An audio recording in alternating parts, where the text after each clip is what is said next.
So this is your 55 straight axle gasser street car. Yeah, I live it every day. People think I'm just gassers on the weekends, but I live gassers every day. I drive this every chance I get. I'm driving this car because it's not perfectly aero correct, but it's real close. It's got an alternator on it, so that would be a little out of kilter, I guess. For the most part, it's pretty much correct. It even has a Muncie in it. It's a Chevrolet with cut-out wheel wells. He actually built the car in a copy of the Blair Speed Shop gasser. Now, this was in 1966, 67, 68. Maybe a little, maybe even up into the 70s. But he built this 55 to be a copy of the Blair Speed Shop car, because that was in Hot Rod magazines and stuff back then. And that was my first time. I remember he'd leave out and he'd mark second gear and he'd mark third gear. So of course, I'm thinking that's the coolest thing ever. So I always loved 55 Chevrolets from that day on too. And the World Championship points with a nitrous car. And Fred Hahn beat me out. He had a blown car. A lot of people ask me why I switched to blower, and this is the reason. In '99, I was a dominant nitrous car, but I lost the World Championship to Fred Hahn in a blown car.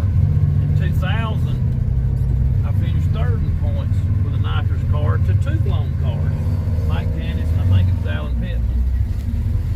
So the writing was on the wall. If I ever wanted to win a world championship, I had to have a blown car, because I would have been two-time world champion 2 times in a row if they hadn't been no blown cars in the class, because I was dominant nitrous car. So that's the year in 2001, I think it was. I may have my dates a year off here, but I think it was 2001 that I switched to a blown combination. And I refused to hire a tuner, so I tried to learn to do it myself. But it took me to 2006, I finally won the championship. I finished second, third, and whatnot, but I was out of excuses at that point, because now I've got a blown combination. So I don't have any more excuses, so I had to make it work. But it was always a disappointment to me because I always wanted to. I would have been cool to have been a 2-time world champion with a nitrous combination, but it didn't happen. Couldn't make it work because the blowers kept getting in the way. Hey y'all, are you as big an old school Pro Mod fan as Brett Hoare is? Get your hands on one of these new old stock Quain Stott Pro Mod t-shirts. Hit me up in the DMs or hit me up below. We will get you the link. You can purchase these today. All right, we are here in the race shop of the one, the only Mr. Quain Stott. Thank you so much for your time today, Quain. You're very welcome. Now, I paused there because I can't remember. I know you are a one-time world Pro Mod champion. What year was it? 2006. 2006. Yep, that was in IHRA. I won a lot of other little small championships, but that was my big one was 2006 in IHRA. Okay. All right. So that's probably where we're going to get to. Let's wind the clock back a little bit. I'd love you to talk to us about the inception of Pro Mod. I mean, you are one of the instigators, one of the early adopters of Quick 8 and Pro Mod racing here in the Southeast. Tell us a little go back a little to when did you start racing, how did that happen, and how quickly did you progress into what was Quick 8 or now known as Pro Mod? Well, I actually wasn't as original as some people think I was. Most of my stuff, we had an outlaw car that we grudge raced, and I drove for a guy out of New York, and that would have been in '88. I was involved, I built Scotty Cannon's first Willis, which was in '88. So I was one of the original Pro Mod builders, and we ran that old car, but I didn't start IHRA Pro Mod until '94. Okay, so now IHRA Pro Mod was sort of the coming of age of Pro Mod and becoming a real class. But it came from those outlaw days that you're talking about. Right. Talk to us a little around that. Yeah, I was involved heavily into building other people's cars, and in my own car, actually, like I said, I didn't own it. I drove it for a guy out of New York, and we mostly grudge raced it. And we traveled around. We went to Florida. We went everywhere grudge racing that deal. And then we did, after the grudge racing scene kind of dried up, we didn't run that car in any sanctioned events or any Pro Mod, because we didn't want to show the times it ran. And they was always betting and whatnot. So it was somewhere around 1990, about the time Pro Mod really got started, is when we finally took this car and ran some actual quick 8 races with it. So it would have been in the 90s, and it wasn't real competitive by that time. And then in '94 is when we decided to get involved with IHRA, and we got more competitive then because we got better equipment, I'll say. So the quick 8 stuff was sort of local, Shady Sides, Greer, Right. Darlington, etc. Yeah, Orangeburg, Shadyside, Greer. We traveled to Atlanta, places like that. It did a lot of quick 8 stuff. Now, when I started racing IHRA in '94, I made my living match racing, or made more money, I should say, because I wasn't competitive '94 through '95, along in there, '96. I did eventually get fortunate enough to have sponsors, and that started making it show a profit even though I wasn't winning. But we did a lot of quick 8 racing in those days, and match races. I got lucky enough to start doing some match racing with Scotty, so I kind of rode his coattail because his name drew the match races, and I was just there as a whipping boy. You know, Scotty usually beat me, and I'll never forget, we would never throw the race, but we had to make it look good. So the first round of a 2 out of 3 match race, Scotty and I had a deal, and we raced. That first round was a race. The next round, whoever won first round had to be sure and lose, or otherwise we was done. So the promoters didn't like that, and neither did the fans. So, you know, something that a lot of people don't know, I beat Scotty a lot of times in match racing, but only that second round when he laid down for me. Now you call it laying down, I'll call it putting on a show. Because Right, exactly. when you're a paid, booked-in match race, Yeah. that's exactly what you are. What it was, yeah. And so, but then to make it, then the third round was another real race. So usually 99% of the time Scotty would win the match race, which he should have, but we made it look better for the fans. Because of that, it looked like I beat Scotty. Of course, the fans would just go crazy. Oh yeah, ooh, you know. But really, I knew. But there was a time or two I would win. I beat him, but it would be because he broke or something, or maybe he was just late on the tree, or maybe he just felt sorry for me. I don't know, but it paid the same either way. But that was a lot of. I beat Scotty one time in Aiken, South Carolina. We called it Jackson back then, Carolina Dragway. I beat Scotty in the finals. This would have been in '96 or '97. I still had the Beretta. And it come down to me and Scotty in the finals. And he had me covered 1500s. I mean, there was no way I was going to beat him. And he comes over and he asked me if I wanted to split the money. I think it was paying $5,000 win or something, and $2,000 runner-up, whatever it was. And I said, "Are you kidding? You know you're going to win." He said, "I never know I'm going to win." So we split, and sure enough, he busted a rear end and I won. So a lot of neat stories went on back then with some of the outlaw. We called it outlaw racing, but we always, when we ran IHRA, nobody ever split the money. It was always because it was hard to split because of contingency, and they wrote you a check and whatever. So these outlaw booked-in races, Scotty, who else were you running against in those days? Lots of just I was, as time went on, I became the draw. And I would do the same thing for other low buck racers or newcomers that Scotty did for me. Randy Oliver, a guy out of Kinston, I think, or somewhere. I can't remember where he was from. But we raced a lot of those. Now, quick 8 racing, get to that. I can't 100%, I'm pretty sure, I know this is right, but I was the last person to ever outrun Ronnie Sott in a Pro Mod car. Now that was luck of the draw. We had a quick 8 race at Greer, South Carolina. In semifinals, I had to run against Ronnie. Well, Ronnie had announced his retirement. This was his last race in Pro Mod. So I ran him in semis and I beat him. Luckily, probably. I don't remember what the deal was. So that's one of my claim to fame is I was the last person to ever outrun Ronnie Stott in a Pro Mod. Now he went on and ran some pro stock and whatnot after that. But that was one of my. He was somebody that I looked up to. Ronnie was always my hero, so it made me feel good to race against him. Period, which I had done several times, but to finally get to outrun him and then it be his last race was pretty neat. Now, you talked about Scotty's car. You ran against Scotty a lot, and you said you built that Willis. I built the first one. Now, that would have been in '88. Tommy Mooney built the next one, which would have been the one he started out in the IHRA with. I built the one Scotty did, the Outlaw, the one that had the top fuel wing on the back. I built that car in '88. And then when he went IHRA racing, I had sold out my chassis business at the time, and Scotty went to Tommy. Probably would have went to Tommy anyway, because Tommy was a more prominent builder at that time than I was. And Scotty at that time was ready to get serious about it. Now, Scotty Cannon obviously went on to run Nitro NHRA, which sort of has shone a light back on the Pro Mod for you, that era for you guys, because you said, you know, at the time when you were doing match racing, he was the draw card.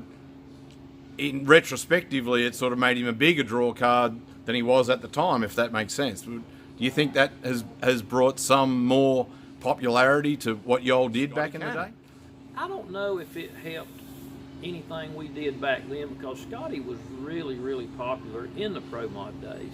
I'm not so sure that his Pro Mod background didn't make his funny car career start off on a higher level than it would have had he not been, if he'd have just been somebody who showed up, ran Super Stock or something, and maybe even ran Pro Mod but wasn't a household name like he was. I would rather think that Scotty's Pro Mod career made his funny car career start at a higher level than it did. And I love hearing Scotty and I talked one time about the difference in driving the two. And you know, back then the Pro Mod cars were tough to drive. They was before we actually figured out how to get them down the track. And I used to say there were Pro Stockers on steroids, and because that's what they were. All we did is took a Pro Stock car that was designed for 1,500 horsepower, and we put 2,500 horsepower in it. Well, they didn't ever go down a racetrack, right? Well, when Scotty gets in a funny car, it's designed to have 8,000 horsepower. And he said once he got over the intimidation of the G-force from the starting line, that the car was really no problem to drive. Now, he wasn't super successful winning, but we all know that when a car is easy to drive, that means money takes over for the winning. And but anyway, I got off subject, but his funny car days, I think the Pro Mod actually helped that. You see it the other way around, okay. Yeah, it for sure made the driving not a challenge for Scotty. Made driving the car not a challenge at all. Now, you talk about the cars, I mean, but back in the day, you guys were drag racing on narrow little black tops with sawn off telephone poles as guardrails. Exactly. You went some pretty wild racetracks back in the day. I really don't know how we survived. I know there was one time where we was at a little track called Eatonton, Georgia, and the guy and Mitch got in trouble, my brother, and he got loose on top end and he hit what was supposed to be the foam cone down at the finish line. Well, it was a foam box. You know, this was designed not to tear the car up and not to be a danger to the driver. Well, once he hits it, it tears the car all to pieces. They had set a rock on top of it, a big rock, to keep the wind blowing it away. It almost came in the car on him. It totally destroyed the car. And it's like, so how we survived that, because there's many stories like that. No shutdown. These guys talk about no prep. You know, I have to laugh when they say no prep. We run on way worse tracks back then. They might have been prepped, but they didn't know what they was doing. They made a mess of it. Sometimes we would rather they just scrape it off. And we didn't have no concrete. Most tracks weren't concrete. You know, it used to be a big thing for it to be 60 foot of concrete. They'd advertise that, 60 foot concrete starting line. So, you know, us old time racers, we get a pretty good chuckle out of some of the stuff that they're bragging about now that they do, because we did that years ago. Well, you've given me the perfect segue into where I want to go, but I'm gonna hold that thought for a moment. I want to talk to you a little bit about one of the things that attracted me to Pro Mod as a kid was the rivalry of the bottle versus the belt. Now, quick 8 stuff that progressed into Pro Mod started majority were all nitrous assisted race cars, and you started as a nitrous racer. You switched over to a belt. Tell us a little bit about the difference of when you started in the nitrous car, why you changed to a belt, and then what the belt was like. Well, first off, I'd like to tell you why I switched. And I may be a year off on my dates here. I can't remember my dates good, but I think it was 1999. You can look back at the history and figure this out.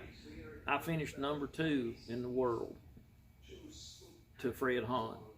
Fred was driving a blown car and I was driving a nitrous car. So in other words, if they weren't any blown cars in the class, I'd have been world champion that year in 1999. I was the dominant nitrous car. In the year 2000, very next year, I finished 3rd in the world championship points to 2 blown cars. So I would have been 2-time world champion had I not been any blown cars in the class. So obviously I'm looking at this now. Well, if I'm going to ever win a championship, I'm going to have to get a blown car. So that's the reason I switched to blowers. I always liked nitrous better. I still like nitrous better.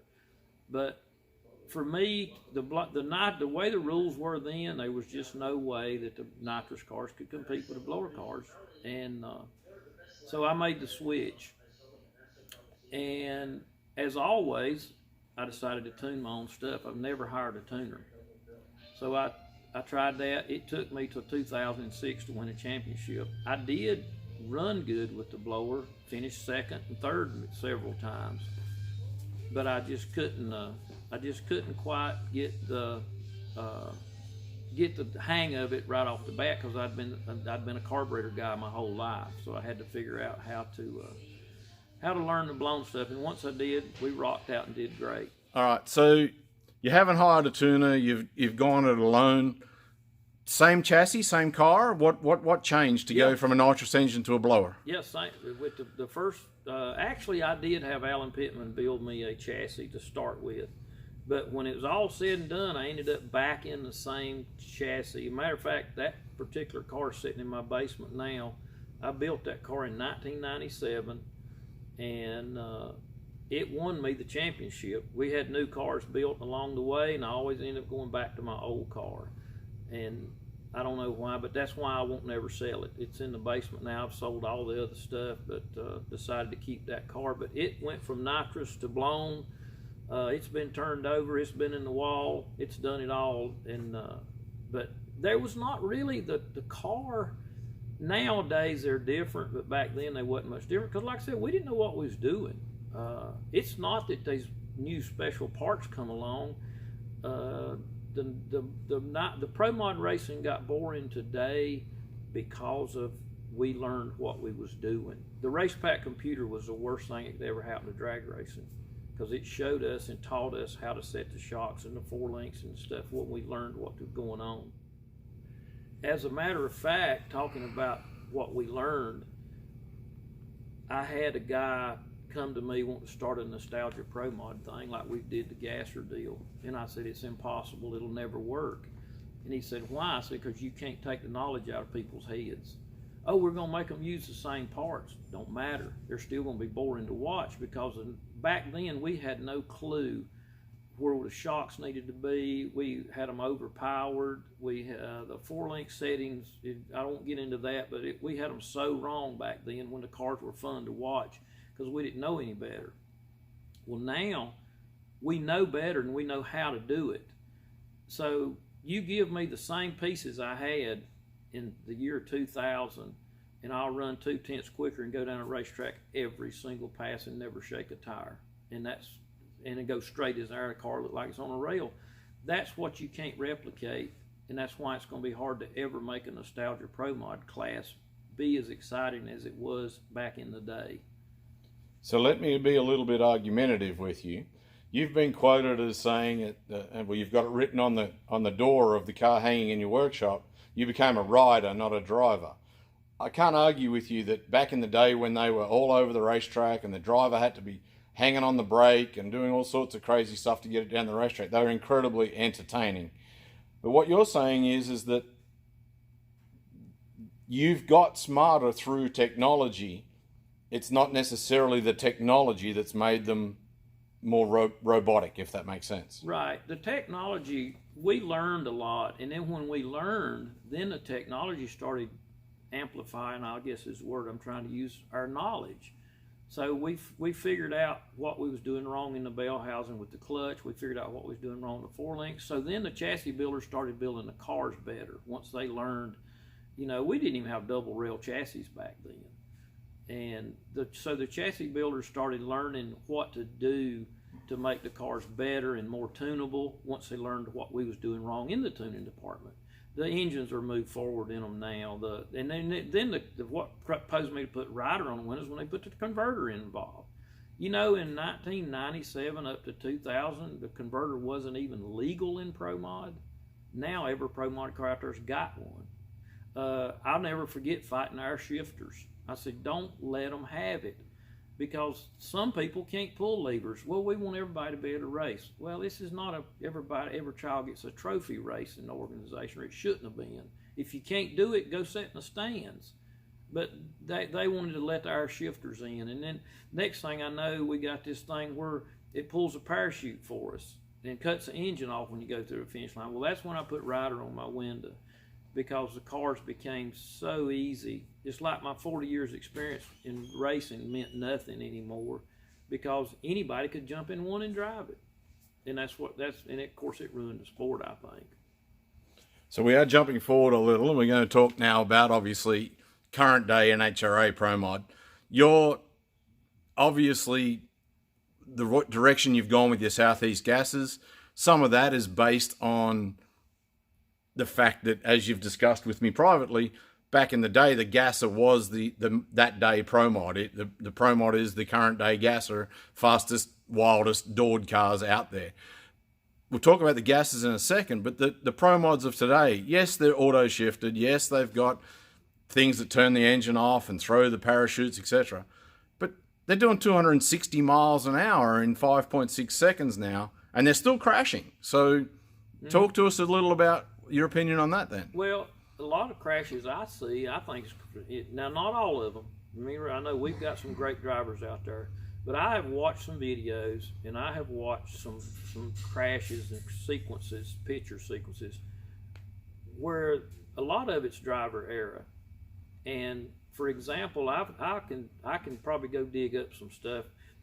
This one thing that people, they got this thing, they look for parachute handle as soon as the car gets crooked. Turn the steering wheel. I've seen several pictures and videos, and we'll freeze frame them and watch them, because we see this in NASCAR racing too, where the car's headed for the guardrail and the steering and the wheels are turned the wrong way, but the parachute's coming out. Well, if once the car's headed toward the guardrail, why you want the parachute? The parachute's going to pull it straight. I never once in my career hunted the parachute lever when I was in trouble. I may pull it after I got out of trouble, but that's just, I'm really not on, I'm getting off subject. Yes, they're crashing. Yes, they're hard to drive. Once they get in trouble, they just don't get in trouble as much as they used to. It's hard to understand how in 1990 to 1996 and 7 that the cars were over a second slower but more exciting to watch for the spectators and harder to drive.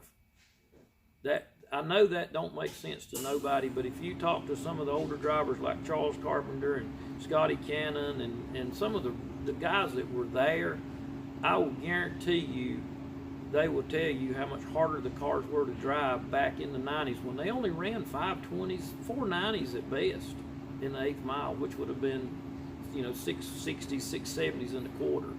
They were twice as hard to drive then.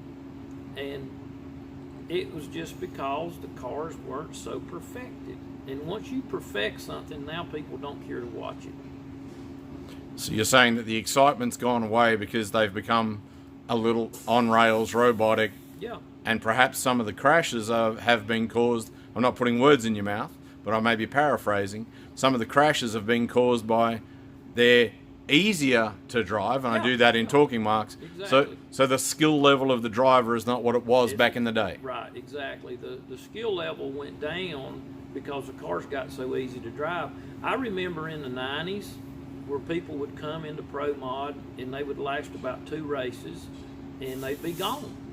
It's because they could not drive the cars. You never see that now.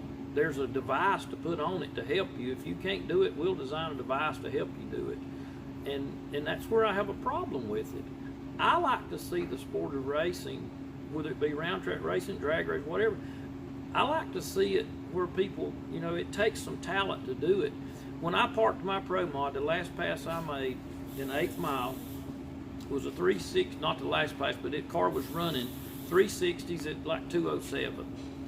Well, I could walk up in the stands and pick out some kid, let's say he's 20 years old, and if he's got a little bit of talent and a little bit of nerve, I could give me 20 passes, I could have had him running in my car 360s at 207, which means my 40 years experience was worth nothing.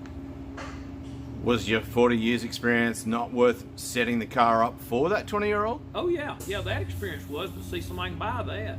Somebody can pay me to go do that for that 20-year-old. And that brings up another subject. The drivers get too much credit nowadays in all forms of drag racing except bracket racing.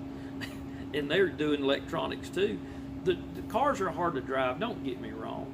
But you see all the time when somebody, I watch the NHRA now, and you see the drivers up on a pedestal when they win the race. The damn crew chiefs who should be up on that pedestal, not the driver. They won the race. You could take John Force out of his car and put so-and-so in it, the guy that runs in the back in the same car, and you would see that person go to the qualifying position Force used to be in. And it's the same in any form of, not any form of racing. It's the same in NASCAR. It's the same in drag racing. And I don't know. There's something missing. The talent to drive the cars is not there like it used to be. Because the technology has taken over. Yeah.